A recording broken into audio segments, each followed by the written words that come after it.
Australians have a reputation worldwide of being early adopters of technology. These days, that's mostly about electronic gadgets, but the root of early adoption goes back much further than just wanting the latest cell phone. With such vast distances to cover, the motorcar may well have been made with Australia in mind. Our love of sport means it was just a small step from owning a car to wanting to race it. So our car racing roots go back to the earliest days of motorsport. Melbourne company, Historic and Vintage Restorations, is tackling the mammoth job of bringing one of the great racing cars of our past back to its former glory. This is a very famous and significant car in Australian motoring history. It's a 1929 ALFA Romeo 1750 SS that was imported into Australia new. We're actually restoring the car using all the original components that have been gathered together, which is a bit of a long story in itself, but quite an interesting history the car's had. For instance, a number of things. It was imported by Mrs. Jones, so she was one of the foremost female racing car drivers in Australia in that period. It held the Australian land speed record, and also it's just come to light that it was the first winner of a quarter-mile sprint, or as we know them, drag race in the world, which happened at Bondi in New South Wales in 1931, and this car won it.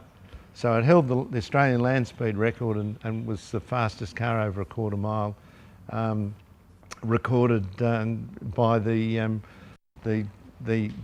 Drag Race Association. So quite very significant car.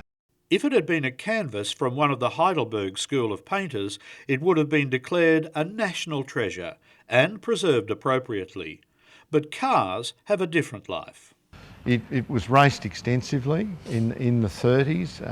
Unfortunately, it had several very bad accidents. One of them, the car was basically totally destroyed. Mrs. Jones, fortunately, was well heeled, so she had the car rebuilt. And that was in 1931. So we're putting it back together in its guise in 1931. In the late 1930s, and in the years after the Second World War, this Alfa led a hard life. To try to keep it competitive, its owners of the time replaced the Alfa power plant with a V8 engine and made other changes to the chassis and body. But luckily, almost all of the original parts were kept. The next lucky stroke came with the dedication of one enthusiast more than 50 years ago. Fortunately, because it was such a well-known car, that in the late 50s, early 60s, an enthusiast started collecting all the bits back. And over a period of time, he collected all the parts. And we know they're all the original parts because they're all numbered. The front axle, the gearbox, the engine, the chassis, rear end are all numbered, and the steering box that fit this particular car.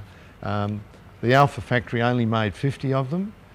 The challenge now is for the HVR team to work out this automotive jigsaw, reusing absolutely everything that's possible from the original. They've had some luck, but it's still a daunting task. That's the original factory drawing for the car, so we're using that to ensure that the car's going back together correctly. In this, the centenary year of Alfa Romeo, these great motorcars are commanding more attention and being more admired than at any time in recent history. The Jones ALFA, as it's known, will get the attention and respect it deserves as an irreplaceable piece of Australia's automotive history. So they're a very rare and also very sought after car now because there are not many of them that survive the exercise. And not many like this car that's got a continuous history from when it was new up until we see it sitting here now.